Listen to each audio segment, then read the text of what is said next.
Hi friends, welcome to Renna Veetu Samayal. Renna Veetu சமையல்ல இன்னைக்கு ரொம்ப சுவையான முறுமுறுப்பான குடமிளகா அடை தான் பார்க்க போறோம். எளிமையான முறையில் ரொம்ப சுவையா ஒரு டிஃபன் ரெசிபி நீங்க செய்யணும்னா இந்த அடையை கண்டிப்பா ட்ரை பண்ணி பாருங்க. ரொம்ப சூப்பரா இருக்கும். குடமிளகாலாம் சேர்த்திருக்கனால நல்ல முறுமுறுப்பா இருக்கும். வித்தியாசமான சுவையில் இருக்கக்கூடிய இந்த முறுமுறுப்பான குடமிளகா அடை அவியலோட தொட்டு சாப்பிட்றதுக்கு அட்டகாசமா இருக்கும். அந்த சுவையான அடை எப்படி செய்யறதுன்னு வாங்க பார்த்துடலாம்.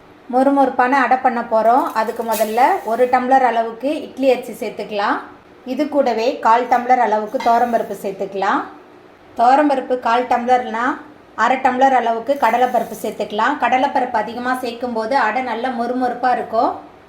அதுக்கப்புறமா 2 டேபிள் ஸ்பூன் அளவுக்கு பாசி பருப்பு சேர்த்துக்கலாம். இது கூடவே 2 டேபிள் ஸ்பூன் அளவுக்கு கருப்பு உளுந்து சேர்த்துக்கலாம்.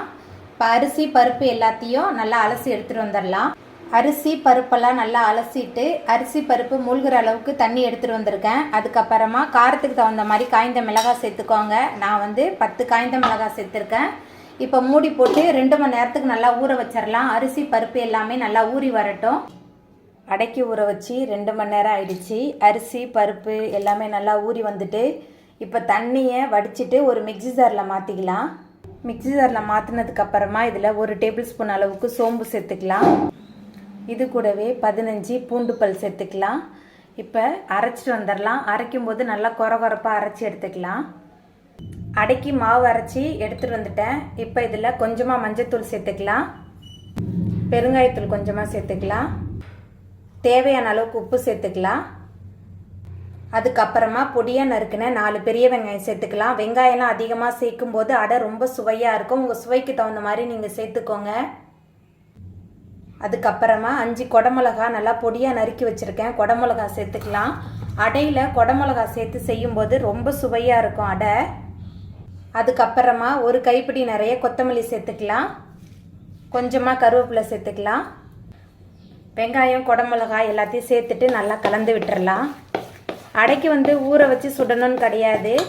நம்ம மாவு அரைச்சி முடித்த கையோடையே மற்ற பொருட்கள் எல்லாத்தையும் சேர்த்துட்டு மிக்ஸ் பண்ணிவிட்டு உடனே அடை சுடலாம். ரொம்ப சுவையாக இருக்கும். ஒரு முறை குடமிளகாலாம் போட்டு இந்த முறையில் நீங்கள் ட்ரை பண்ணி பாருங்கள். அடை பண்ணுறதுக்கு மாவு கலவை ரெடியாக இருக்குது. இப்போ அடை எப்படி செய்கிறதுன்னு பார்த்துடலாம். அடை பண்ணுறதுக்கு அடுப்பில் தோசைக்கல் வச்சுருந்தேன். தோசைக்கல் சூடாயிட்டு அதுக்கப்புறமா சுற்றிலும் எண்ணெய் தடவிடலாம். நம்ம ரெடி பண்ணி வச்சுருந்த மாவு கலவையிலேருந்து கொஞ்சமாக எடுத்து இப்படி அடை போல் நம்ம தட்டிடலாம். கையில் தட்ட பயமாக இருந்ததுன்னா நீங்கள் கரண்டியில் தோசை மாதிரி கூட நீங்கள் ஊற்றிக்கலாம். கையில் ஒரு முறை நீங்கள் தட்டி பழகிட்டீங்கன்னா அப்புறம் பயப்படவே மாட்டீங்க. கடகடன்னு தட்டி எடுத்துடலாம். அடை தட்டியாச்சு. அடை நல்லா முறுமுறுப்பாக வர்றதுக்காக சுற்றில எண்ணெய் விட்டுடலாம். எண்ணெய் கொஞ்சம் தாராளமாக விடும்போது அடை நல்லா முறுமுறுப்பாகவும் இருக்கும், சுவையாகவும் இருக்கும். அடுப்பை மிதமான தணலில் வச்சு அடை ஒரு பக்கம் நல்லா முறுமுறுப்பாக வெந்து வந்துருச்சு. அடுத்த பக்கம் நம்ம திருப்பிடலாம். அடுத்த பக்கம் திருப்பியாச்சு. மறுபடியும் சுற்றில எண்ணெய் விட்டுடலாம். குடமிளகாலாம் சேர்த்துருக்கனால இந்த அடை ரொம்ப சுவையாக இருக்கும். அடுப்பு மிதமான தணலில் வச்சு அடை 2 பக்கமே நல்லா முறுமுறுப்பாக வந்துருச்சு. இப்போ இதை நம்ம தனியாக எடுத்து வச்சிடலாம். அவ்வளோதாங்க, ரொம்ப சுவையான முறுமுறுப்பான குடமிளகா அடை சூப்பராக ரெடி ஆகிட்டு. இந்த சுவையான முறுமுறுப்பான குடமிளகா அடையை நீங்களும் உங்கள் வீட்டில் செஞ்சு பாருங்கள். இந்த வீடியோ உங்களுக்கு பிடிச்சிருந்தா லைக் பண்ணுங்கள், ஷேர் பண்ணுங்கள், கமெண்ட் பண்ணுங்கள், சப்ஸ்கிரைப் பண்ணுங்கள்.